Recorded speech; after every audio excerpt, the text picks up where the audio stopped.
మెంతి కూర పప్పు చేస్తున్నానండి. దాంట్లో రుచికి టమాటా కూడా వేస్తున్నాను, మామిడికాయ వేస్తున్నాడు. చూడండి ఎలా ఉంటుందో, చాలా రుచిగా ఉంటుంది. దీంట్లో చింతపండు వేయను, అన్నీ వేసానండి. మామిడికాయ వేసాను, మెంతికూర, టమాటా, పప్పు, చింతపండు లేకుండా అన్నమాట. చాలా రుచిగా ఉంటుందండి. ఎండాకాలంలోనే కదా మన మామిడికాయలు దొరికేది. అలాంటప్పుడు ఎండాకాలంలోనే మేము పప్పుల్లో మామిడికాయలు వేసుకుంటే చాలా రుచిగా ఉంటుంది.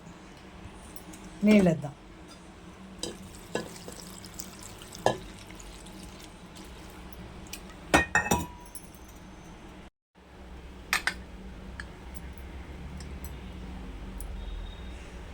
పప్పు మెదిపేసానండి,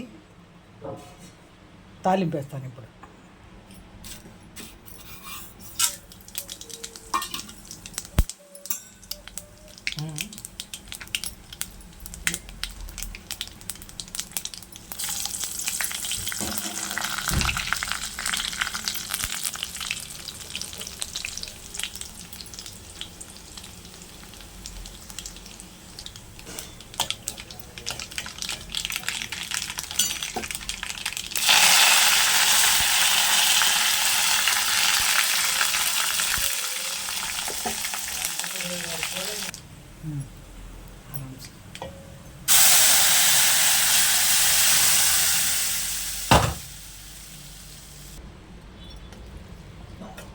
పప్పు రెడీ అండి.